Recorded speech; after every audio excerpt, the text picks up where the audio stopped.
please start with an opening statement. Proud of the crowd, proud of our players, proud of our staff, proud of our response.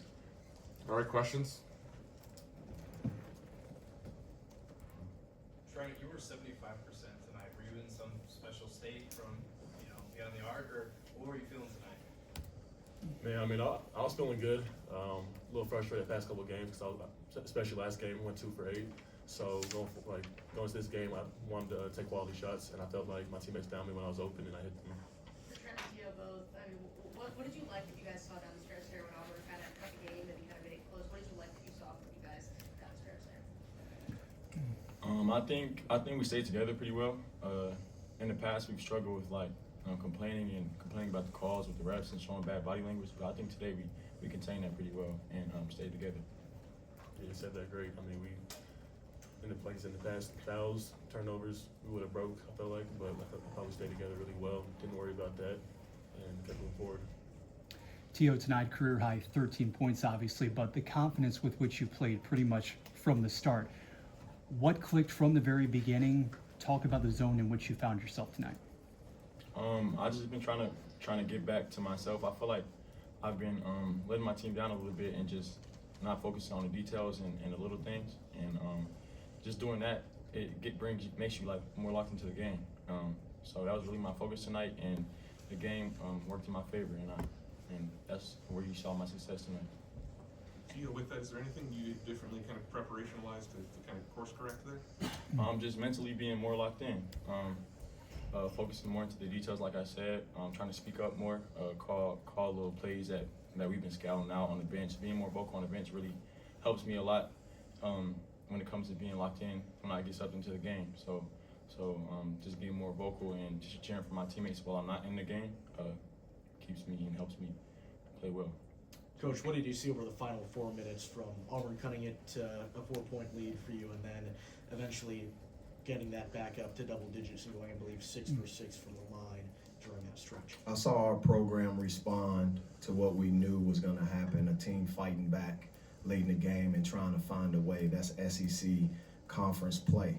It's going to go possession by possession. We knew that we had a double-digit lead, but there's no doubt about it. They put themselves in a great situation to get away with 8 free throws, and we were able to respond. That's the most important thing I will focus on. Our guys didn't do anything bad. I thought Auburn did everything right to kind of muck up the game at that point. Once we started playing on our toes and not our heels, putting pressure on our basket, no matter how far we was away, we were able to break the press and execute and obviously get to the line. Last game, I thought being able to make free throws, in those times cost us because we were obviously missing them. But tonight, we were able to close a game, and that's the sort of confidence you need to be able to close a game with free throws. Coach, when the game did get mucked up a bit, Mark seemed to thrive that much more. What was the biggest difference in his play from half 1 to half 2? Mark Mitchell is a great player. It's been a long time here since a player has averaged a certain amount of points, certain amount of rebounds, certain amount of assists. Tonight, he did a tremendous job. His stat line, 25 and 5, right? He did a tremendous job in certain areas, had several three-point plays, but he still left some things on the board. He's not happy about his free throws, I can tell you that. He is upset, right? And ultimately, I want him to make them too. He practiced them. He does a great job. It's just one of those things where you got to bounce back, and he bounced back from the missed 2 free throws in the first possession of the game. But he's our leader, and he knows what buttons to push with his teammates. He knows how to take care of his body. He knows how to get the best out of the coaching staff. He comes with suggestions and not responses all the time. So as it relates to that, he just knows how to play the game, and he plays it at a high level, and he's one of the most versatile players in the country. For Trent and Tio, Auburn came in tonight like a top 10 offense. What kind of went into the defensive performance tonight? One of the biggest things was limiting their points in the paint and free throws, and we did a great job at that. I mean, we felt like we were in the help. We had great rotation off of some of their drives and switches. So I felt like we just did a great job at limiting that like we wanted to. Sorry, Oh yeah, basically based on what he was saying, we just really want to wall up at the rim and not just bail them out, try and get them to the line. We did mess up a few times, but that was our intentions, was to wall up and prevent fouls. One of the major things on the stat sheet you guys will notice, this is probably from a standpoint of field goal attempts, one of the lower field goal attempts to their best player, Keyshawn Hall, Overton, Pettiford. When you look at the sum of those, they didn't take enough shots, and when you execute the game plan the way that we did, 12 shots was taken by Freeman and Phillip, right? And I think that gives you a little bit of break from having your all-league players not take those baskets or take those shots. And ultimately, we were able to minimize some of those looks, and you minimize them a certain way. I think Honor Boateng did a great job defensively. And didn't give up certain angles. He was able to take bumps. In addition to Sean Phillips, I think he did a great job.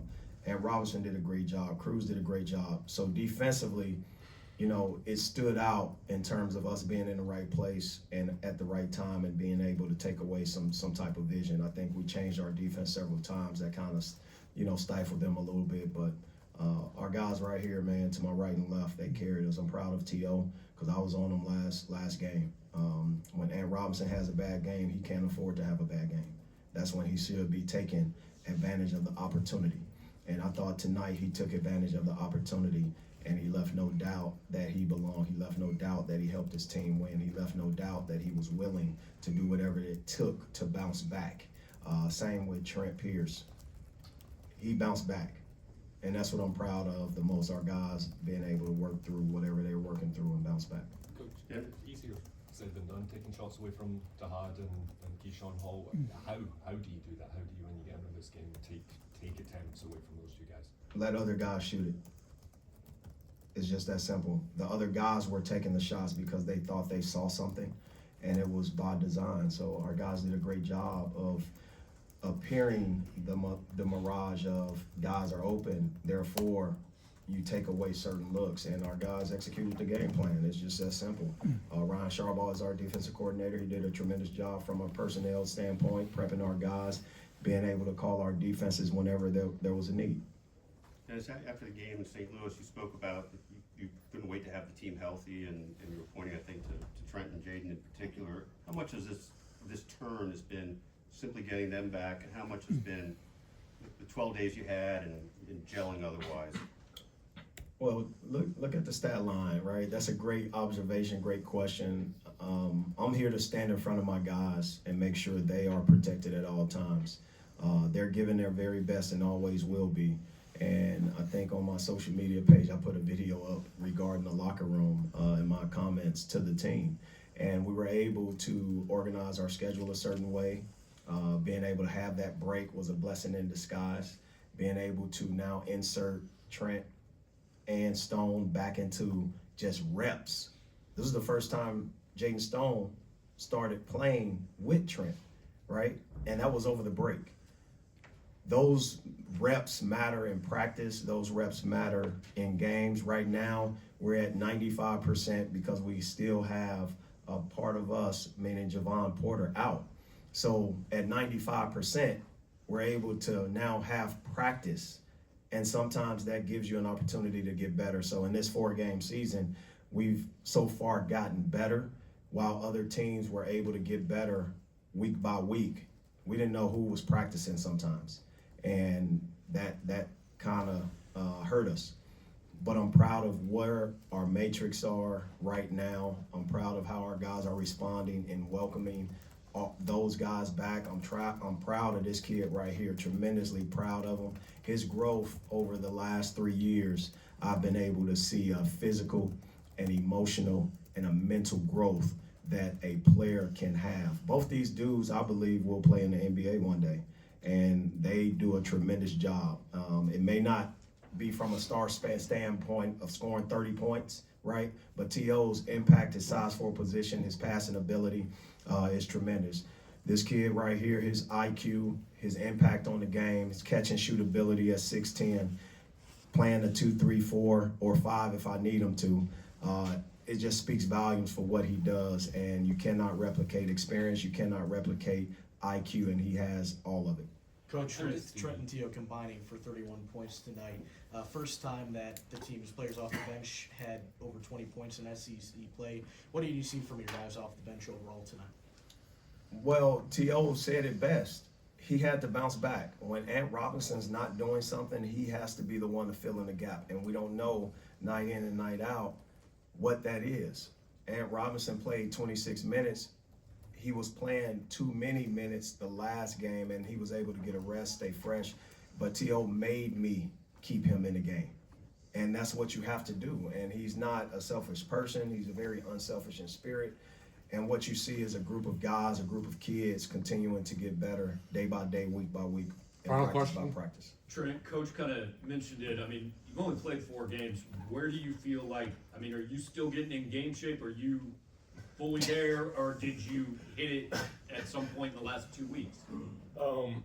Tell the truth. I think, you know, playing basketball for so long, you learn how to play tired. And, I mean, I was gassed. I had to tell Coach to pull me out. He subbed himself out. So I'm exhausted, but I mean, I'm still getting my reps in practice, doing some extra condition. I'm trying to get back to in-game shape to where I don't need to pull myself out. But I think, like I said, just, you know, after playing for so many years, you learn how to play through that. A quick statement, I'll tell you guys this. During the game, he was so tired, he looked at me, I looked away. I said, I'm ignoring you. But great job, MIZ. Thank you guys for coming Thanks, out. guys. Stephen Pearl is following.